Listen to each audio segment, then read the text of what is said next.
Jess. Boa noite. Me escuta. Eu te escuto. Como você está? Estou bem. Sim. Como? Estou bem. Com ótimo. Beleza. Eu só tenho algumas perguntas sobre alguns versículos do Alcorão e como eles se conectam, se você não se importar. Tá tranquilo. Antes disso, posso perguntar o que você é? Qual sua religião? O que você acredita? Sabe, eu diria que estou nessa jornada há um tempo. Sabe, faz uns 9 a 10 meses agora. E, tipo, enquanto eu passei por algumas religiões diferentes até agora, eu diria que sou um buscador de conhecimento e verdade. E, tipo, eu só quero ver se consigo encontrar qual é a verdade. E onde quer que isso me leve, sabe? Espero que seja onde eu vou acabar. Beleza. Pode falar. Quais são suas perguntas? Mote. Beleza. Então, a primeira pergunta envolve algumas suratas diferentes. Você quer que eu leia os versículos para você? Beleza. Então, basicamente, eu acho que a gente aprendeu na surata 5 horas e 5. Só para resumir, mas o versículo basicamente diz que, tipo, é permitido para você em casamento mulheres crentes e castas. Assim como mulheres crentes e castas das escrituras. Antes de eu saber o que beleza. Então, a partir disso, tipo, a gente entende que a regra moderna é que, tipo, é ok para homens muçulmanos se casarem com mulheres cristãs e judias que acreditam. E então, na Surata 2, 221. 2.21. Esse versículo fala sobre como não é permitido se casar com uma mulher politeísta, certo? Até que elas acreditem. E é tipo, sabe? Capítulo 2221, você tá dizendo, né? É, é. E é tipo, não se case com uma mulher politeísta, porque uma escrava crente é melhor do que uma politeísta livre. Sim, e como elas te convidam pro fogo do inferno, né? Sim. E então, o último versículo que, tipo, conecta esses dois é a Surata 9, versículos 30 a 31, onde diz, tipo, sabe, os judeus dizem que Uzair é o filho de Allah. Eu vou entrar nisso em um segundo, mais um. E então diz, os cristãos dizem que o Messias é o filho de Allah. Aí o próximo versículo diz, eles tomaram seus rabinos e monges, assim como o Messias, filho de Maria, como senhores além de Allah. Então, a forma como isso se conecta é tipo, se os cristãos são considerados politeístas, né? Então, como isso se encaixa? Com o versículo de 221, onde diz, sabe, que você não deve se casar com os politeístas. Mas então o versículo de tipo 930 também meio que reforça a afirmação de que eles são os politeístas cristãos, porque eles tomam seus senhores. Faz sentido. A resposta é não, não. Mas, de novo, qual é o último versículo? Como isso se conecta? Então o versículo de 930 a 31 é tipo, se. Eu acho que esse versículo também reforça a afirmação de que cristãos e judeus são vistos como politeístas. É isso que quer dizer. Ok, porque politeísmo no Islã é só associar outros com Allah. Certo. Entendi. Eu só queria entender como é que esse versículo. Desculpa, não sei se tu. Não, não, tá tranquilo. Você tá tranquilo. Você tá bem. Beleza. Então, a resposta para essa pergunta é o versículo que foi revelado sobre se casar com um politeísta. Algo chamado uma exceção à regra geral. E essa exceção foi feita por Allah Azza wa Jalla. O capítulo 5 do Alcorão é um dos últimos capítulos a serem revelados, assim como o capítulo 9. Assim como um dos últimos capítulos a serem revelados do Alcorão. Então, a gente acredita na abrogação e também acredita na revelação, onde Allah Azza wa Jalla vai dar uma exceção a uma regra geral que ele deu anteriormente. Então ela disse, sim, no capítulo 2 do Alcorão, geralmente todos os politeístas, tanto homens quanto mulheres, não devem se envolver com eles em casamento. Mas então ela fez uma exceção para as mulheres cristãs e judias, especificamente no capítulo 5 do Alcorão depois. E como você vê isso? Você vê o versículo no Alcorão.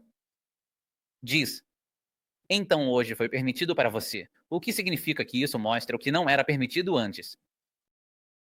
Então isso mostra claramente que isso é uma mudança na revelação que Allah está dando agora. Ok, isso era completamente impermissível para vocês. Aqui está uma exceção, onde Allah Azza wa Jal permite que você faça isso. É isso. Então é meio parecido com como o álcool foi, tipo, sabe, tirado em etapas. E a gente vê isso no Alcorão também. Sim, sim, sim. Então, na jurisprudência, a gente tem algo chamado geral e depois a gente tem o específico. Então, existem coisas específicas que podem ser extraídas, retiradas de uma regra ou princípio geral que Allah Azza wa Jal dá. Esse é um exemplo disso. E a gente acredita na abrogação também. Como eu disse, só seguindo a partir daí porque, então, tipo, no futuro, quando eu estiver pesquisando essas coisas, tipo, como é que tem alguma regra pra, tipo, dizer assim, se algo foi abrogado, tipo, é como você disse, se for assim, hoje, isso foi declarado. Bom, eu acho que o Vassalo mencionaria isso, que é a exegese. Os livros de exegese mencionariam essa ideia. Essa é uma exceção do versículo que é mencionado. Ele menciona neste capítulo 10º. Mas eu acho que o versículo em si é claro sobre isso. Como eu disse, porque o versículo em si diz, hoje é permitido para o X, o que indica que isso não era permitido antes. E onde vemos que não era permitido antes? No outro versículo, no capítulo 2, versículo 2. Eu acho que eu nem preciso, nesse caso, eu diria nesse exemplo específico, mas em outro exemplo, sim. Você ler os livros de Êxodo, os livros de Tafsir, você perguntaria para pessoas de conhecimento, e então elas te ajudariam. Eles vão te mostrar como conectar esses versículos juntos. Ok. Então, basicamente, o resumo é que, sabe, os cristãos e eles ainda são, sabe, categorizados como politeístas. Eles são 100. Mas por causa desse versículo que veio depois, eles estão restringindo o geral. Lei contra isso. É por isso que é permitido, hoje. Esse versículo é uma exceção. Não é que seja completamente. Agora, por exemplo, você pode se casar com outros politeístas. Não. Então você não pode se casar com um politeísta que seja hindu. Por exemplo, a única exceção que Allah dá neste versículo é que hoje foi permitido para você mulheres judias e cristãs que são castas, pura, e acreditam nas escrituras. Essas foram feitas permissíveis para você, essas duas condições. Então, essa é uma exceção à regra geral de casando desculpas. Ok. Eu acho que isso faz sentido. Obrigado por isso. Posso fazer mais uma pergunta, se não for problema. Sim. Ok.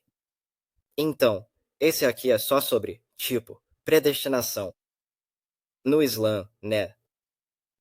Porque eu sei que um dos 5 pilares, ou 6 pilares do imã, é tipo takir, né? É como a crença na predeterminação das coisas. E, tipo, você também meio que ouve isso em, tipo, sabe, todos os dias que ele quer, certo? Então é meio que tudo já foi decidido por ele de certa forma. Mas aí eu pensei, eu entendi a terminologia. Eu entendo o que você está dizendo. Sim, tipo, ok, alguém pode verificar isso. Temos agência. Ou é como se tudo fosse meio que feito pela vontade de Allah. Você sabe, tá tudo escrito na tábua. Tudo que não diz que as coisas são feitas por Allah. Vê, Allah sabe das coisas. Allah escreveu as coisas. Allah nos criou. E tudo funciona sob a vontade de Allah. E sob a vontade de Allah, está permitido que você escolha nesta vida aquilo que diz respeito à sua salvação. Então, as escolhas que você faz têm a ver com a sua salvação. Então, existem escolhas que fazemos com base nisso. Allah não força nada sobre nós. Ele não faz isso por nós. Por isso que eu discordei desse tipo de terminologia. A gente escolhe fazer isso, e com base nisso, somos responsáveis por elas. Mas os 4 estágios do Qadr são o que eu mencionei para você: conhecimento, escrita, vontade e criação. Estágios do Qadr. Ok. Espera, então eu acho. Qual é o? Eu tô um pouco confuso sobre o que significa predeterminação, então. Por quê? Tipo, depende do que você quer dizer com predeterminação. Não é algo que seja. Ok. Eu acho que, tipo, é certo dizer que eu te expliquei isso. O significado de predeterminação significa os 4 estágios. Isso. Se você usar essa terminologia de qualquer forma, essa terminologia desse jeito não é usada no Alcorão ou nos hadiths de qualquer forma. Essa é uma terminologia estrangeira, mais uma terminologia filosófica. E no Alcorão e nos hadiths estão as 4 coisas. Eu te falei, as coisas que são conhecidas. Tudo, Allah sabe de tudo. Claro, Deus sabe de tudo. Definição: essas coisas que são conhecidas estão escritas em algo chamado a Tábua Preservada. Tudo o que vai acontecer desde o começo do tempo até o fim dele. E Allah nos criou, e tudo funciona sob a vontade de Deus, porque Deus é todo-poderoso. Nada pode operar no seu reino sem a sua vontade. É isso. E parte da vontade dele é que ele nos disse, ele nos deu uma escolha nesta vida para escolher o que diz respeito à nossa salvação. A gente pode fazer certas coisas. Se a gente fizer o bem, seremos recompensados. Se fizermos o mal, seremos punidos. E essa é uma escolha nossa. E Allah pode impor qualquer coisa a nós. Então, basicamente, quando você ouve as pessoas dizerem Allah guia quem ele quer, é só ele guia quem ele quer, no sentido de que ele nos permite fazer nossas próprias escolhas enquanto lutamos por isso.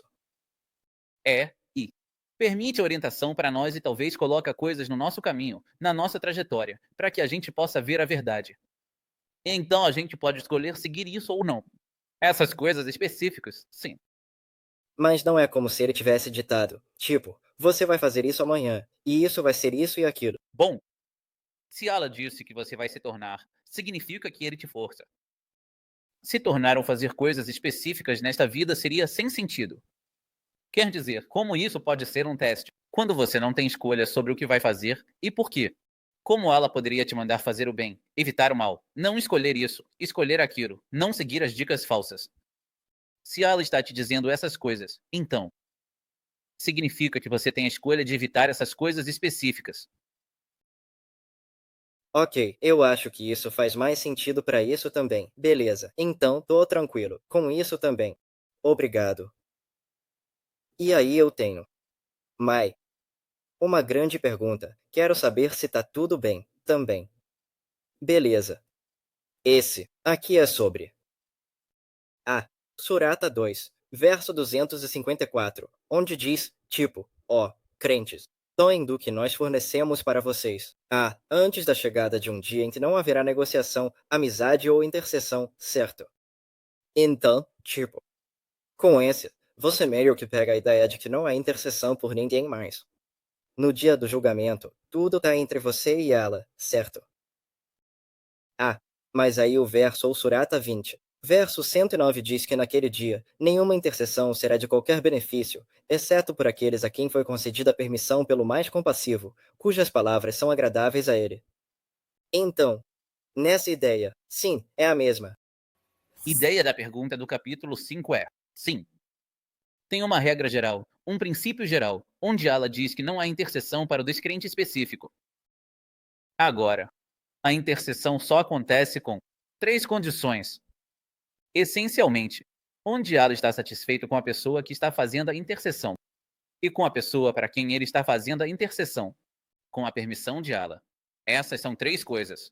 Se elas forem válidas, então a intercessão pode acontecer. Tem uma exceção. Por isso que o verso diz, exceto. Isso é, exceto porque, ok, geralmente não há intercessão, exceto com essas três condições específicas que você também vai encontrar no Alcorão.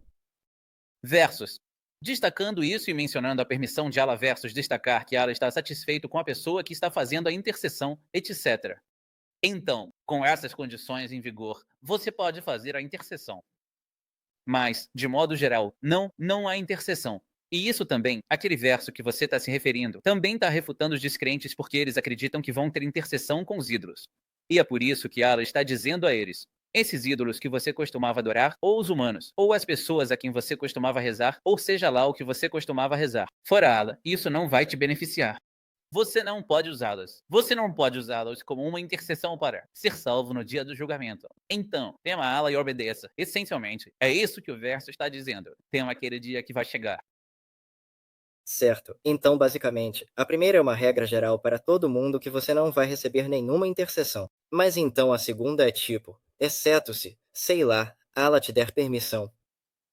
Allah está satisfeito com quem faz a intercessão. Ele está satisfeito com a pessoa intercede.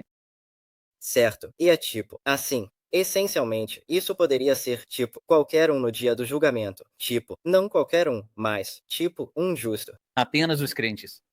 Tipo, um crente justo. Eles podem, tipo, interceder. Espera. Então só um crente justo pode, tipo, interceder por, tipo, outro crente. Eles não podem interceder por tipo. Então não é nem isso. Eu não usaria a palavra justo. Geralmente, um crente é o que estamos dizendo. Porque Allah é bom. Quem aceitaria intercessão ou daria permissão para interceder? Depende de Allah Azza wa Jal. É, da vontade dele. Ele determina e ele permite que uma pessoa, só um crente, faça uma intercessão. E a outra pessoa tem que ser um crente. Não é como se você fosse ajudar ele ao paraíso. Isso nunca vai acontecer. Então a outra pessoa também tem que ser um crente, porque os crentes, por exemplo, seriam punidos por um período de tempo. Se eles fizerem o mal e morrerem no mal, não é como se você simplesmente fosse para o paraíso. É só porque você era um crente. Também tem punição para te purificar desses pecados. Você então se arrepende para. Então, uma intercessão poderia ser um membro da família fazendo intercessão por outros membros da família, para que Allah os tire do fogo, para fora do fogo. Basicamente, o profeta Allah-Salam, por exemplo, vai fazer uma intercessão para tirar qualquer um dos crentes do fogo. Qualquer um que acreditou, que tivesse qualquer átomo de fé no coração dele. Vai haver uma intercessão que será feita no dia do julgamento, que o profeta vai fazer. Ah, onde as pessoas serão tiradas, haverá outras intercessões que o profeta vai fazer. Então, esse é um exemplo de uma intercessão que Allah permitiria, que ele nos contou.